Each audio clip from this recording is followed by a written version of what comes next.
Fala, gente amiga, tudo bom? Eu sou Carlos Lose e esta é a Batata Espacial, o seu site de cultura nerd e de cultura em geral na internet. Meu canal no YouTube é o Carlos Eduardo Lose Rezende. Lose se escreve L-O-H-S-E, Rezende se escreve com Z. Se inscreva no canal, toque o sininho das notificações para saber quando tem vídeo novo. Curta, compartilhe, comente. Venha participar das nossas discussões sobre séries, sobre cinema, sobre cultura e outras coisinhas mais, tá? E vamos continuar a conversar sobre cinema, vamos continuar a conversar das estreias de filmes, né, que tivemos aqui em circuito, né, no Rio de Janeiro, né? Estou no Rio de Janeiro, tá? Mas a gente pode pensar também, de repente, em circuito nacional, tá?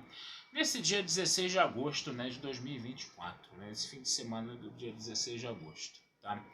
E hoje eu quero falar, gente, de um filme japonês muito curioso, tá? Chamado Família, tá certo? Por que isso? Vou ter que dar spoilers aqui, como vocês sabem, né? Meus vídeos sempre são cheios de spoilers, tá? Então eu já aviso logo no início, né? E o que, que acontece? Esse filme japonês ele é bem interessante, primeiro, porque ele tem o ator, né?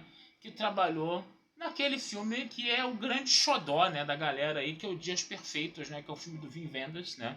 Produzido pelo Scorsese, né? E que está em cartaz até hoje. É impressionante, né? Tá todo mundo se perguntando quando é que Dias Perfeitos vai sair de cartaz, né? Porque Dias Perfeitos já deve estar aí em cartaz há meses. Mesmo que ele tenha uma sessão só na salinha mais obscura do universo, entendeu? Ele tá lá resistindo bravamente todas as semanas, né? É impressionante, né? E aí o que que acontece? Esse mesmo ator aí que faz os Dias Perfeitos, tá? Ele trabalha nesse filme Família agora, né? E esse filme ele tem uma característica muito interessante, né? Porque ele vai falar justamente, entendeu? Da comunidade de imigrantes brasileiros que vivem no Japão. Então o filme ele é em japonês e português, né? Um português meio paulista, né? Vamos dizer assim, né? Meio paulistano, tem uns mano lá, tem uns meu lá, coisa e tal, né? Mas ainda assim é português, né? Obviamente, né? Mas, de qualquer forma, é bem bacana a gente ver essa história. Vou ter que falar um pouquinho aqui do plot dela, tá? Então, o filme ele se passa, né, em torno desse personagem, né, desse senhor aí, que é o ator do Dias Perfeitos, né? Acho que o nome dele era Seiji, né, se eu não me engano, tá? E ele era um cara, ele era um oleiro, tá? Oleiro não faz óleo, não. Oleiro faz né? Esculturas, né? Vamos dizer assim, faz vaso, faz panela, essas coisas, né? Usando aquela técnica, né? De você botar o barro ali numa rodinha que você fica rodando com o pé e fica lá fazendo o vaso lá, coisa e tal, né? E aí o que acontece? Sempre foi uma coisa que nunca deu muito dinheiro, mas ele sempre ficou muito encantado por esse trabalho e sempre ele ficou ali só trabalhando, fazendo vaso a vida toda. Ele tinha uma esposa chamada Kiko, só que a Kiko ficou doente, a Kiko acabou morrendo, e mesmo assim ele continuou fazendo lá os seus vasos, né, o tempo todo, trabalhando de olheiro o tempo todo, coisa e tal, né. E ele teve um filho com a Kiko, mas o filho acabou estudando, né, o filho acabou progredindo na vida, vamos dizer assim, né, e trabalhava na Líbia, né, trabalhava na Líbia numa refinaria de petróleo, ele era de uma empresa japonesa que prestava serviços para uma refinaria de petróleo na Líbia, né. E ele acabou conhecendo uma refugiada de guerra, tá? Da Líbia, coisa e tal, né? E acabou levando ela ao Japão para o pai conhecer, coisa e tal. E a família dela tinha sido toda dizimada na guerra, ela passou por horrores terríveis, entendeu? Na guerra, ela era uma refugiada mesmo, coisa e tal, né? E aí a gente vai ter esse rapaz aí, esse casal, né, querendo morar no Japão, né, junto com esse senhor aí, junto com o Seiji, né. O cara queria largar tudo. O filho do Seiji queria largar esse emprego promissor, né, na Líbia, coisa e tal, nessa refinaria de petróleo, para ser oleiro junto com o pai. E o pai falou: isso não dá um tostão, isso não põe comida na mesa, é melhor você continuar a tentar a sua vida lá, entendeu, na Líbia, coisa e tal, né. E aí eles acabam voltando para a Líbia por causa disso. Ao mesmo tempo, né, a gente vai ter esse grupo de imigrantes brasileiros no Japão, né? E aí um desses imigrantes brasileiros chamado Marcos, né? Ele tem um amigo, né, que está sendo perseguido lá pela máfia, por uma galerinha da Yakuza, né? Ele tinha roubado dinheiro, né? Do tráfico de drogas. Esse amigo brasileiro do Marcos tinha roubado o dinheiro da Yakuza, coisa e tal. E deram um sumiço no cara, né? Mataram o cara, coisa e tal, né? E obrigaram, esse pessoal da Yakuza obrigou o Marcos e o outro amigo dele a vender anfetamina, né? Por 5 milhões de ienes, coisa e tal, né? E caso eles não vendessem essa anfetamina por 5 milhões de ienes, eles não só matariam o Marcos e o amigo dele, que era o Rui, né? Como também, né? Eles colocariam a namorada do Marcos, a Érica, para ser, vamos dizer assim, prostituta para eles, né? Então os caras estavam numa sinuca de bico terrível, né? E ao mesmo tempo a gente vê, né, o nosso Seiji ali fazendo, né, os seus vasos, coisa e tal. Como é que o Marcos acabou conhecendo, né, o Seiji, né? O Marcos acabou tentando, na hora que ele estava fugindo da galera da Yakuza, né? Ele tenta roubar o caminhãozinho do Seiji, ele acaba batendo com o caminhão, né? E aí ele tá todo machucado, né? E aí o Seiji encontra ele, eles cuidam, né, do Marcos, coisa e tal, né?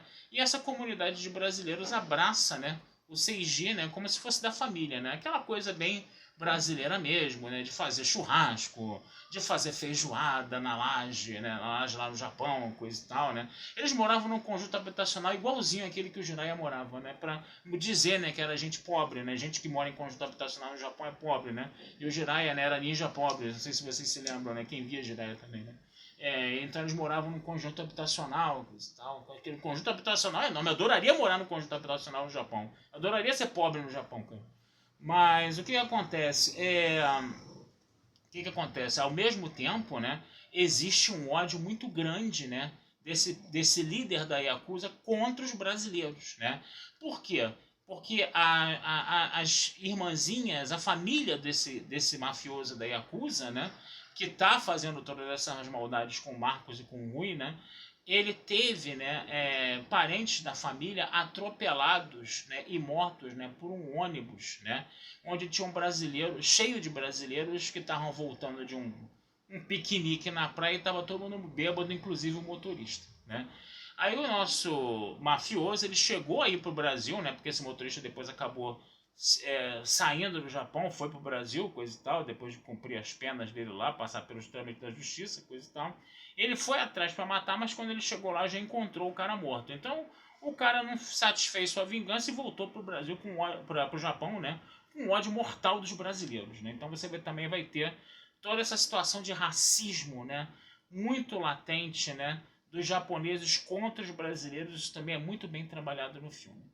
Gente, eu não vou mais me ampliar nos spoilers aqui não, entendeu? Porque senão o filme ele vai ficar todo contado aqui, tá? Mas uma coisa que eu posso falar pra vocês, tá? Que é um filme muito pesado, tá? Ele vai ter duas frentes aí, entendeu? Que vão ser extremamente pesadas.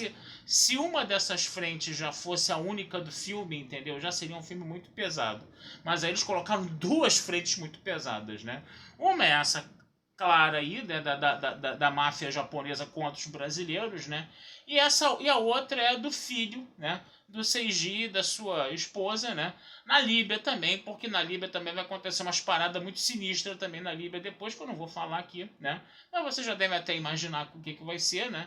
E essas duas coisas vão dar em paralelo no filme, entendeu? E vão esmagar o Seiji de tudo quanto é lado, né? Coitado do Seiji. O Seiji ele sofre pra caceta nesse filme, né? O Marcos também, a Érica também, né? O próprio Rui também, né? É um filme que você vê desgraça o tempo todo. É um filme que é uma desgraceira só o tempo todo.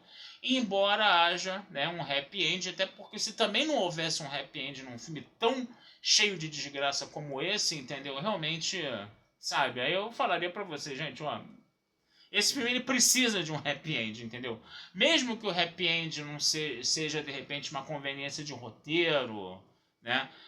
Ainda assim, filmes muito pesados desses, você precisa de um happy end, porque é um filme que o espectador ele é maltratado o filme inteiro junto com o CG, tá? Vocês podem ter certeza que quem, vamos dizer assim, não tem sangue de barata, quem é mais sensível, ou mais sensível, podemos dizer desse jeito, entendeu? Que não fique indiferente às agruras, às desgraças do filme. Preparem-se, porque é um filme pesado, tá? Preparem-se que é um filme muito pesado, mas é um filme bom pra caceta, tá? Vale muito a pena assistir esse filme, tá? Gostei muito da forma como a história foi contada, como a história foi desenvolvida. Gostei muito dos personagens, dessa interação entre japoneses e brasileiros também, obviamente não pelo lado da Yakuza, né, mas pelo lado mais do Seiji, da família do Seiji, né. Ficou muito bacana, tá, essa coisa. Essa discussão sobre a imigração japonesa no Japão e de como os imigrantes estrangeiros são tratados no Japão também. E aí a coisa, né, como são brasileiros, né, a coisa é mais para o nosso lado, né? E é muito legal você ver um filme em português e japonês ao mesmo tempo, né? E o próprio título é Família mesmo em português, gente. É bem bacana isso, né? Então, sabe, eu acho que é um filme que tem muito a ver com a gente, entendeu? Eu acho que é um filme muito legal de se assistir, entendeu? A gente sabe que a gente tem uma comunidade japonesa enorme em São Paulo, a maior comunidade japonesa fora do Japão está em São Paulo, né? Tá aqui no Brasil, entendeu? Então, um filme que trabalha essa questão entre Brasil e Japão sempre é bacana de se ver, entendeu? Ainda mais com esse atorzaço, né, que fez Deus Perfeitos, que tá perfeito, né? Desculpem o trocadilho infame, tá perfeito nesse papel de Shinji também, tá? Vale muito a pena assistir esse filme, tá? Mas preparem-se, tá? Porque é um filme que maltrata a gente bastante, tá? Além de maltratar os personagens, obviamente, tá certo? Mas você acaba, né, abraçando esses personagens e você sofre junto com eles, entendeu? Eu acho que essa é a grande magia, uma das grandes magias desse filme, tá? E vale muito a pena vocês procurarem esse filme para assistir, Família, tá? Que tá estreando aí. Vale muito a pena procurar esse filme, tá certo, gente?